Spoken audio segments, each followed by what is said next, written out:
നേരം ഉണ്ടാക്കിയിരിക്കുന്നത് നല്ല അടിപൊളി ഹെൽത്തി ആയിട്ടുള്ള ഒരു മുരിങ്ങയില തോരനാണ്. മുരിങ്ങയില തോരൻ തന്നെ ഹെൽത്തിയാണ്. അതിൻ്റെ കൂടെ ഒന്നും കൂടെ ഹെൽത്തി ആക്കാൻ ഞാനൊരു ഇൻഗ്രീഡിയൻ്റ് കൂടെ ഇതിനകത്ത് ചേർത്തിട്ടുണ്ട്. അപ്പോൾ നമുക്ക് ഈ ഒരു റെസിപ്പി എങ്ങനെയാണ് ഉണ്ടാക്കുന്നതെന്ന് നോക്കിയിട്ട് വരാം. നമ്മുടെ സൂപ്പർ ഹെൽത്തി മുരിങ്ങയില തോരൻ ഉണ്ടാക്കാനായിട്ട് 2 പിടി മുരിങ്ങയില ഇതുപോലൊക്കെ കഴുകി വൃത്തിയാക്കി വെച്ചിട്ടുണ്ട്. ഇതുപോലൊക്കെയുള്ള കിളുന്ന ഇല നോക്കിയെടുക്കണം.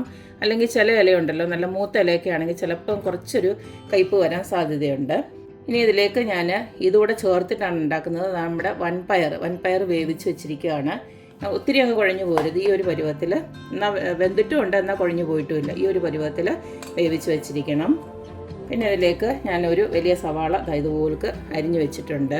പിന്നെ ഇതിലേക്ക് നമുക്കൊരു അരപ്പ് തയ്യാറാക്കാനായിട്ടുണ്ട്. അതിലേക്ക് 1.5 കപ്പ് തേങ്ങ ഇതുപോലൊക്കെ എടുത്ത് വെച്ചിട്ടുണ്ട്. തേങ്ങയുടെ അളവൊക്കെ നിങ്ങൾക്ക് കൂട്ടിയും കുറയ്ക്കുകയൊക്കെ ചെയ്യാം. ഇതിലേക്ക് വറ്റൽമുളക് ഒന്നിട്ട് കൊടുക്കുന്നുണ്ട്. നിങ്ങളുടെ എരിവിന് ആവശ്യമായിട്ടുള്ള മുളക്, അതിപ്പോൾ ഇനിയും വറ്റൽമുളകല്ല പച്ചമുളകോ അല്ലെങ്കിൽ കാന്താരി ഉണ്ടെങ്കിൽ അത് വേണമെങ്കിൽ ചേർത്ത് കൊടുക്കാം. പിന്നെ ഒരു 4-5 അല്ലി വെളുത്തുള്ളിയോട് ഇട്ട് കൊടുക്കുകയാണ്. ഇതിലേക്ക് ഇട്ട് കൊടുക്കുന്നത് നമ്മുടെ ചെറിയ ജീരകമാണ്. അത് 1 സ്പൂണോളം ഞാൻ ചേർത്ത് കൊടുക്കുന്നുണ്ട്. ഇനി ഇതിലേക്ക് നമുക്ക് കുറച്ച് മഞ്ഞൾപ്പൊടി ഇട്ടിട്ട് ഇത് നല്ലതായിട്ടൊന്ന് ചതച്ചിങ്ങെടുക്കാം. 1/4 ടീസ്പൂണോളം മഞ്ഞൾപ്പൊടി ഇവിടെ ഇട്ട് കൊടുത്തു. മുരിങ്ങയില തോരൻ ഉണ്ടാക്കാനായിട്ട് ഇതുപോലൊക്കെ ഒരു പാൻ അടപ്പിലോട്ട് വെച്ചിട്ടുണ്ട്. ഇതിലേക്ക് ഞാൻ വെളിച്ചെണ്ണയാണ് ഒഴിച്ചു കൊടുക്കുന്നത്. എണ്ണ ചൂടായി വരുന്നുണ്ടേ കടുകിട്ട് കൊടുക്കുകയാണ്.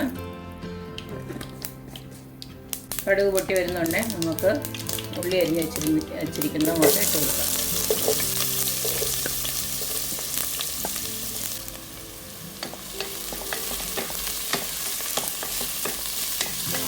ഇതിലേക്ക് തോരൻ ആവശ്യമായിട്ടുള്ള ഉപ്പും കൂടെ നമുക്ക് ചേർത്ത് കൊടുക്കാം. ഞാനിപ്പോൾ 1 സ്പൂണോളം ഇട്ട് കൊടുക്കുകയാണ്.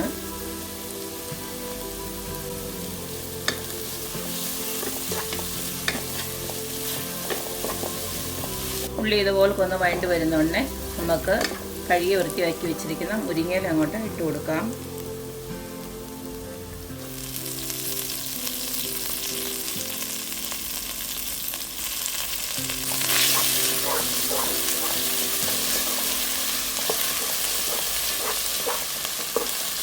മുരിങ്ങയില ഇതുപോലെ ഇട്ട് ഒന്ന് വഴറ്റി ഒരു 2-3 മിനിറ്റ് ഇതുപോലെ ഒന്ന് വഴറ്റിയതിന് ശേഷം നമുക്ക് അരപ്പൊന്നിട്ട് കൊടുക്കാം.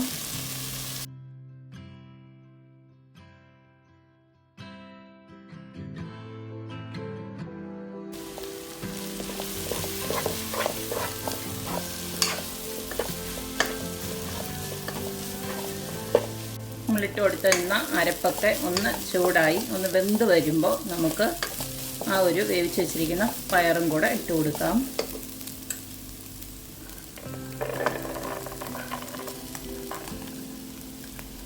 അതിനകത്ത് ഒരു തുള്ളി പോലും നമുക്ക് വെള്ളം ഒഴിച്ച് കൊടുക്കണ്ട. കാരണം എന്ന് വെച്ച് കഴിഞ്ഞാൽ ഈ ഒരു പയർ ഓൾറെഡി വെന്തതാണ്. പിന്നെ നമ്മുടെ ഈ ഇലയ്ക്കാണെങ്കിൽ ഒട്ടുമേ വേവില്ലാത്തതാണ്. തീ കാണുമ്പോഴേ വേവുമോ എന്നൊക്കെ പറയത്തില്ല, അതുപോലെക്കാണ്. പിന്നെ ഈ അരപ്പും അതുപോലെ തന്നെ ആ എരിവും ഉപ്പും ഒക്കെ ഒന്ന് പിടിക്കാനായിട്ട് നമ്മളൊരു 5 മിനിറ്റ് ഒന്ന് അടച്ചു വെക്കും. ആ ഒരു പയറിൻ്റെ ചെറിയൊരു നനവുണ്ട്, അതിലിത് വെന്ത് കിട്ടിക്കോളും. ഇനി നമുക്ക് അടച്ചു വെച്ചൊന്ന് വേവിക്കാം.